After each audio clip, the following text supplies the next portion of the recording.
I like that, Corey. Azteca versus Taino. Yeah. What kind of energy is burning inside of Eduardo Nunez after an ovation like physical pressure, foot pressure, and power? Diaz, what he needs to do is use the crowd against Nunez. Quiet the crowd down. Early on, one of the hallmarks of Nunez. Nice jab right there by Diaz. You know, Diaz is the one pressing the action right now. Exactly what you want in the opening round. Absolutely, but he's on the back leg right now, and this is good for Diaz.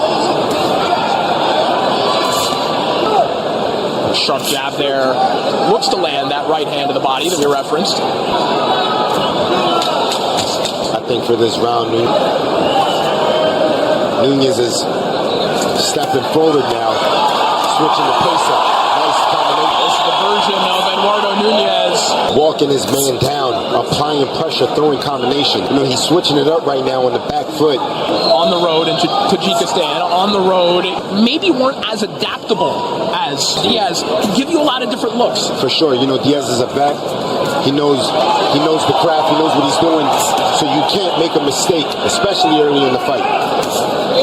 Nice counter shot right there by Diaz, because Diaz is looking for the counter. So Nunez, you know, you don't want to throw just one jab. In these quiet to throw combinations, take advantage. Diaz obviously trying to win a world title, and Diaz has had some heartbreaking decisions. Dog Bay, the Ito fight that we referenced as well, and you see in those opening 2 rounds how that can happen, because he can slow these rounds down, go his way. For sure, definitely. And that clubbing physical work on the inside. Nice counter right there. Eduardo Nunez, a dangerous shot. That's the type of big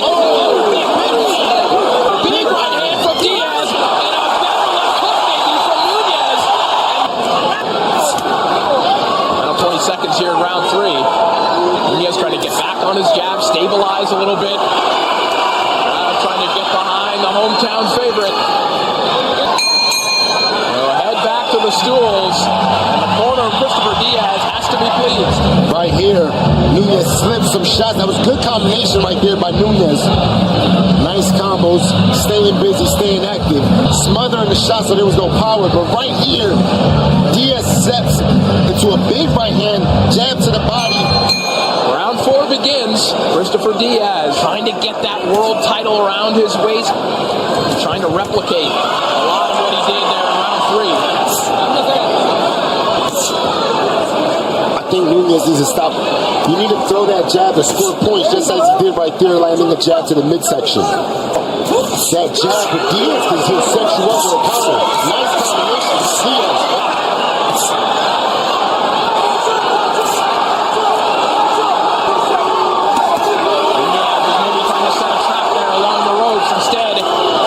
To his bread and butter, down to the body on the inside. There's that right hand to the body. That is what sets everything up for Nunez if he can get it working.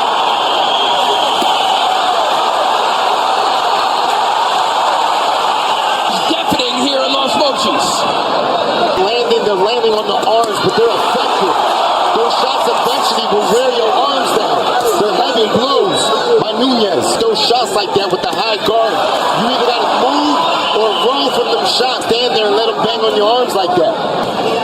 As the rounds go on, it'll have its effect. It'll slow you down. Good adjustments here from Eduardo Nunez in round 4.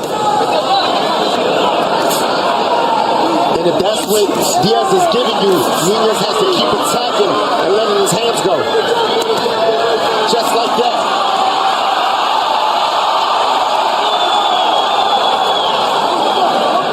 Nunez starting to get to the real estate where he wants to operate. These are big shots. These are big shots by Nunez. To win those types of exchanges against a puncher like this. Absolutely. You know, but not against a big puncher like Nunez. You want to stay on your feet. You want to move and then step out on angles. You don't want Nunez to do shots like this. Now if you're Diaz in his corner, depending on how you run this score, maybe now you have to start taking risks like this. And I like what I see from Diaz. He's trying to get that round back, and he's sitting on the shot. the big